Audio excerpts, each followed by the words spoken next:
ಭಾರತೀಯ Airtel foundation ವತಿಯಿಂದ 2026-27ನೇ ಸಾಲಿನ ಭಾರತೀಯ ಏರ್ಟೆಲ್ ಸ್ಕಾಲರ್ಶಿಪ್ಗಾಗಿ ಆನ್ಲೈನ್ ಮೂಲಕ ಅರ್ಜಿಗಳನ್ನು ಕರೆದಿದ್ದಾರೆ. ಅರ್ಜಿಗೆ ಸಂಬಂಧಪಟ್ಟಂತೆ ಸಂಪೂರ್ಣವಾದಂಥ ಮಾಹಿತಿಯನ್ನು ಈ ಒಂದು ವಿಡಿಯೋದಲ್ಲಿ ತಿಳಿಸ್ಕೊಡ್ತಾ ಇದ್ದೀನಿ. ದಯವಿಟ್ಟು ವಿಡಿಯೋನ ಪೂರ್ತಿಯಾಗಿ ವೀಕ್ಷಣೆ ಮಾಡಿರಿ. ಮತ್ತು ಇದೇ ಮೊದಲ ಬಾರಿಗೆ ಯಾರಾದರೂ ನಮ್ಮ ಯೂಟ್ಯೂಬ್ ಚಾನಲ್ನ ನೋಡ್ತಾ ಇದ್ದರೆ ದಯವಿಟ್ಟು ಸಬ್ಸ್ಕ್ರೈಬ್ ಮಾಡ್ಕೊರಿ. ಹಾಗೆ ಈ ವಿಡಿಯೋನ ಇತರ ನಿಮ್ಮ ಗೆಳೆಯರಿಗೂ ಕೂಡ ಆದಷ್ಟು ಬೇಗನೆ ಶೇರ್ ಮಾಡಿರಿ. ಈಗಾಗಲೇ ಅರ್ಜಿಗಳು ಪ್ರಾರಂಭವಾಗಿದ್ದು ಅರ್ಜಿ ಸಲ್ಲಿಸಲು ಕೊನೆಯ ದಿನಾಂಕ ಜುಲೈ 31, 2026 ಕೊನೆಯ ದಿನ ಆಗಿರುತ್ತೆ. ಆದ್ದರಿಂದ ಆದಷ್ಟು ಬೇಗನೆ ಅರ್ಹತಾ ಮಾನದಂಡಗಳನ್ನು ಹೊಂದಿರುವಂತಹ ಎಲ್ಲ ವಿದ್ಯಾರ್ಥಿಗಳು ಕೂಡ ಅರ್ಜಿಗಳನ್ನು ಸಲ್ಲಿಸಿರಿ. ಈ ಒಂದು ವಿದ್ಯಾರ್ಥಿ ವೇತನದ ಕುರಿತು ಮಾಹಿತಿಯನ್ನು ನೋಡೋದಾದ್ರೆ, ಪದವಿ ಪೂರ್ವ ಅಥವಾ 5 ವರ್ಷಗಳ ಸಂಯೋಜಿತ ಕೋರ್ಸ್ಗಳ ಮೊದಲ ವರ್ಷ ಅಂದರೆ 2026-27ನೇ ಶೈಕ್ಷಣಿಕ ವರ್ಷದಲ್ಲಿ ಮೊದಲ ವರ್ಷದಲ್ಲಿ ಓದುತ್ತಿರುವಂತಹ ವಿದ್ಯಾರ್ಥಿಗಳು ಅರ್ಜಿಗಳನ್ನು ಸಲ್ಲಿಸಬಹುದಾಗಿರುತ್ತೆ. ಎಲೆಕ್ಟ್ರಾನಿಕ್ಸ್, ಸಂವಹನ, ಟೆಲಿಕಾಂ, ಮಾಹಿತಿ ತಂತ್ರಜ್ಞಾನ ಆಗಿರ್ಬೋದು, ಕಂಪ್ಯೂಟರ್ ಸೈನ್ಸ್ ಆಗಿರ್ಬೋದು, ಡಾಟಾ ಸೈನ್ಸ್ ಆಗಿರ್ಬೋದು, ಹಾಗೆ ಏರ್ಸ್ಪೇಸ್ ಆಗಿರ್ಬೋದು, ಉದ್ಯೋನ್ಮುಖ ತಂತ್ರಜ್ಞಾನಗಳಾಗಿರ್ಬೋದು, ಈ ರೀತಿಯಾದಂಥ NIRF ಶ್ರೇಯಾಂಕಿತ 50 ಎಂಜಿನಿಯರಿಂಗ್ ವಿಶ್ವವಿದ್ಯಾಲಯಗಳು ಅಥವಾ ಸಂಸ್ಥೆಗಳಲ್ಲಿ ಒಂದಾಗಿರುವಂಥ ಕಾಲೇಜುಗಳಲ್ಲಿ ಓದ್ತಿರುವಂಥವರು ಈ ಒಂದು ವಿದ್ಯಾರ್ಥಿ ವೇತನಕ್ಕೆ ಅರ್ಜಿಗಳನ್ನು ಸಲ್ಲಿಸಬಹುದಾಗಿರುತ್ತೆ. ನೀವು ಭಾರತೀಯ ನಾಗರಿಕರಾಗಿರಬೇಕು. ಜೊತೆಗೆ ಕುಟುಂಬದ ವಾರ್ಷಿಕ ಆದಾಯವು 8 ಲಕ್ಷಕ್ಕಿಂತ ಕಡಿಮೆ ಇರಬೇಕಾಗತ್ತೆ. ಇಲ್ಲಿ ವಿಶೇಷ ಸೂಚನೆ ಅಂತೇಳಿ ಕೆಲವೊಂದಿಷ್ಟು ಮಾಹಿತಿಯನ್ನು ಕೊಟ್ಟಿದ್ದಾರೆ.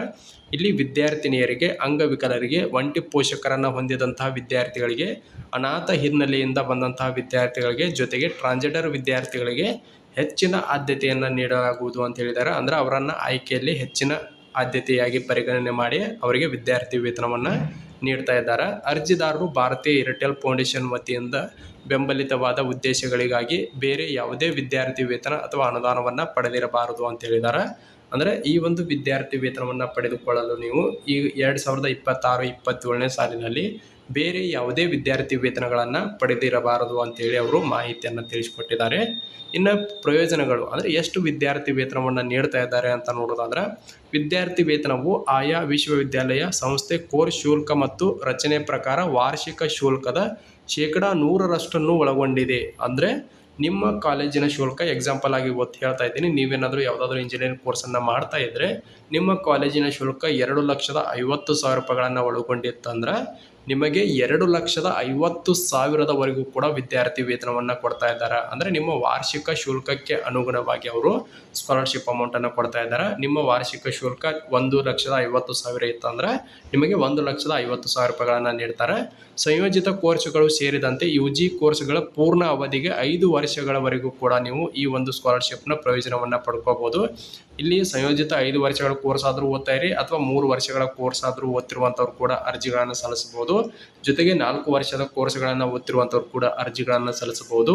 ಒಂದು ವೇಳೆ ನೀವು ಈ ಒಂದು ವಿದ್ಯಾರ್ಥಿ ವೇತನಕ್ಕೆ ಆಯ್ಕೆ ಆದ್ರೆ ಅಂದ್ರೆ ನಿಮ್ಮ ಕೋರ್ಸ್ ಪೂರ್ಣಗೊಳ್ಳುವವರೆಗೂ, ಅಂದರೆ 5 ವರ್ಷದ ಕೋರ್ಸ್ ಇದ್ದರೆ 5 ವರ್ಷಗಳವರೆಗೆ, 3 ವರ್ಷದ UG ಕೋರ್ಸ್ ಇದ್ದರೆ 3 ವರ್ಷಗಳವರೆಗೆ, ಹಾಗೆ 4 ವರ್ಷದ ಪ್ರೊಫೆಷನಲ್ ಕೋರ್ಸ್ಗಳಿದ್ದರೆ 4 ವರ್ಷಗಳವರೆಗೂ ಕೂಡ ನಿಮಗೆ ಸ್ಕಾಲರ್ಶಿಪ್ ಅಮೌಂಟನ್ನು ಕೊಡ್ತಾರೆ.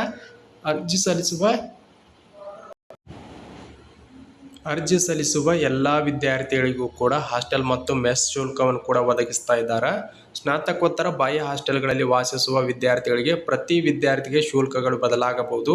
ಸಂಸ್ಥೆಯ ಹಾಸ್ಟೆಲ್ ಮತ್ತು ಅವ್ಯವಸ್ಥೆ ಶುಲ್ಕಗಳು ಅಥವಾ ವಾಸ್ತವಿಕ ವೆಚ್ಚಗಳ ಪ್ರಕಾರ ಹಣವನ್ನು ಬಿಡುಗಡೆ ಮಾಡಲಾಗುವುದು ಅಂತ ಹೇಳಿದ್ದಾರೆ. ಕೋರ್ಸ್ನ ಮೊದಲ ವರ್ಷದಲ್ಲಿ ದಾಖಲಾದ ಎಲ್ಲ ಭಾರತೀಯ ವಿದ್ವಾಂಸರಿಗೆ ಲ್ಯಾಪ್ಟಾಪ್ ನೀಡಲಾಗುವುದು ಅಂತ ಹೇಳಿದ್ದಾರೆ. ನಿಮಗೆ ಉಚಿತವಾಗಿ ಲ್ಯಾಪ್ಟಾಪನ್ನು ಕೂಡ ನೀಡ್ತಾ ಇದ್ದಾರೆ. ಲ್ಯಾಪ್ಟಾಪ್ನ ಸುರಕ್ಷತೆ ಮತ್ತು ಭದ್ರತೆಯ ಜವಾಬ್ದಾರಿ ಮೇಲಿನ ವಿದ್ಯಾರ್ಥಿಯ ಮೇಲಿದ್ದು ಯಾವುದೇ ಬದಲಿ ವಸ್ತುಗಳನ್ನು ಒದಗಿಸಲಾಗುವುದಿಲ್ಲ ಅಂತ ಹೇಳಿದ್ದಾರೆ. ಅಂದರೆ ಉಚಿತವಾಗಿ ನಿಮಗೆ ಲ್ಯಾಪ್ಟಾಪನ್ನು ನೀಡ್ತಾ ಇದ್ದಾರೆ, ಜೊತೆಗೆ ನಿಮ್ಮ ಕಾಲೇಜಿನ ಶುಲ್ಕವನ್ನು ನೀಡ್ತಾ ಇದ್ದಾರೆ, ಜೊತೆಗೆ ನಿಮ್ಮ ಹಾಸ್ಟೆಲ್ ಶುಲ್ಕವನ್ನು ನೀಡ್ತಾ ಇದ್ದಾರೆ. ಇಷ್ಟೆಲ್ಲ ಪ್ರಯೋಜನವನ್ನು ನಿಮಗೆ ನೀಡ್ತಾ ಇದ್ದಾರೆ.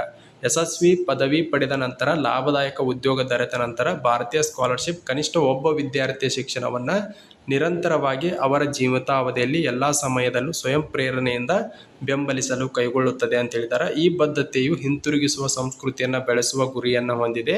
ಸಮುದಾಯದೊಂದಿಗೆ ಶಿಕ್ಷಣದ ಮೂಲಕ ಭವಿಷ್ಯದ ಪೀಳಿಗೆ ನಿರಂತರ ಸಬಲೀಕರಣವನ್ನು ಖಚಿತಪಡಿಸುತ್ತದೆ ಅಂತ ಹೇಳಿದ್ದಾರೆ. ಇಲ್ಲೆಲ್ಲ ಮಾಹಿತಿಯನ್ನು ಕೊಟ್ಟಿದ್ದಾರೆ. ಜೊತೆಗೆ ಭಾರತೀಯ ವಿದ್ವಾಂಸರು ಪರಿಸರ ನಾಯಕತ್ವವನ್ನು ಪ್ರದರ್ಶಿಸಲು ಮತ್ತು ವಿದ್ಯಾರ್ಥಿ ವೇತನ ಅವಧಿಯಲ್ಲಿ ವಾರ್ಷಿಕವಾಗಿ ಕನಿಷ್ಠ 5 ಮರಗಳನ್ನು ನೆಡುವುದು ಮತ್ತು ಪೋಷಿಸುವ ಕಾರ್ಯವನ್ನು ಸ್ವಯಂ ಪ್ರೇರಣೆಯಿಂದ ಕೈಗೊಳ್ಳಲು ಪ್ರೋತ್ಸಾಹಿಸಲಾಗುವುದು ಅಂತ ಹೇಳಿದ್ದಾರೆ. ಇಷ್ಟೆಲ್ಲ ಮಾಹಿತಿಯನ್ನು ಅವರು ನೀಡ್ತಾ ಇದ್ದಾರೆ. ಇನ್ನು ಬೇಕಾಗುವಂಥ ದಾಖಲಾತಿಗಳು ಏನೇನು ಅಂತ ನೋಡೋದಾದ್ರೆ, ನಿಮ್ಮ ಆಧಾರ್ ಕಾರ್ಡ್ ಬೇಕಾಗುತ್ತೆ, ಪ್ರಸ್ತುತ ವರ್ಷ ಅಂದರೆ 2026-27ನೇ ಸಾಲಿನ ಪ್ರವೇಶ ಪ್ರಮಾಣ ಪತ್ರ ಬೇಕಾಗುತ್ತಾ. 12ನೇ ತರಗತಿ ಅಂಕಪಟ್ಟಿ, JEE ಅಂಕಪಟ್ಟಿ ಅಥವಾ ವಿಶ್ವವಿದ್ಯಾಲಯದ ಪ್ರವೇಶ ಪರೀಕ್ಷೆಯ ಅಂಕಪಟ್ಟಿ, ಜೊತೆಗೆ ಆದಾಯ ಪ್ರಮಾಣ ಪತ್ರ ಬೇಕಾಗುತ್ತಾ. ನಿಮ್ಮ ಬ್ಯಾಂಕ್ ಪಾಸ್ಬುಕ್ಕು, ಹಾಗೆ ಜೊತೆಗೆ ನಿಮ್ಮ ಪಾಸ್ಪೋರ್ಟ್ ಸೈಜ್ ಫೋಟೋ ಬೇಕಾಗುತ್ತಾ. ಪಠ್ಯೇತರ ಚಟುವಟಿಕೆಗಳು ಇತರೆ ಏನಾದರೂ ಸಾಧನೆಗಳು ಮಾಡಿದರೆ ಅದರ ದಾಖಲಾತಿಗಳಿದ್ರೆ ಅವು ದಾಖಲಾತಿಗಳು ಕೂಡ ಬೇಕಾಗ್ತಾವೆ. ಇಲ್ಲ ಅಂದರೆ ನೋ ಪ್ರಾಬ್ಲಮ್, ಯಾವುದೇ ರೀತಿ ತೊಂದರೆ ಇಲ್ಲ. ಜೊತೆಗೆ ಒಂದು ಅರ್ಜಿದಾರರಿಂದ ಉದ್ದೇಶದ ಹೇಳಿಕೆ ಕೂಡ ಇಲ್ಲಿ ಬೇಕಾಗುತ್ತೆ. ಇಷ್ಟಿದ್ರೆ ಸಾಕು, ನೀವು ಈ ಒಂದು ವಿದ್ಯಾರ್ಥಿ ವೇತನಕ್ಕೆ ಅರ್ಜಿಗಳನ್ನು ಸಲ್ಲಿಸಬಹುದು. ಯಾವ ರೀತಿ ಅರ್ಜಿ ಸಲ್ಲಿಸೋದು ಅಂತ ನೋಡೋದಾದ್ರೆ ಬಡ್ಡಿ ಪೋರ್ ಸ್ಟಡಿ ಅವರ ಅಧಿಕೃತ ವೆಬ್ಸೈಟ್ ಮೂಲಕ ನೀವು ಅರ್ಜಿಗಳನ್ನು ಸಲ್ಲಿಸಬೇಕಾಗಿರುತ್ತೆ.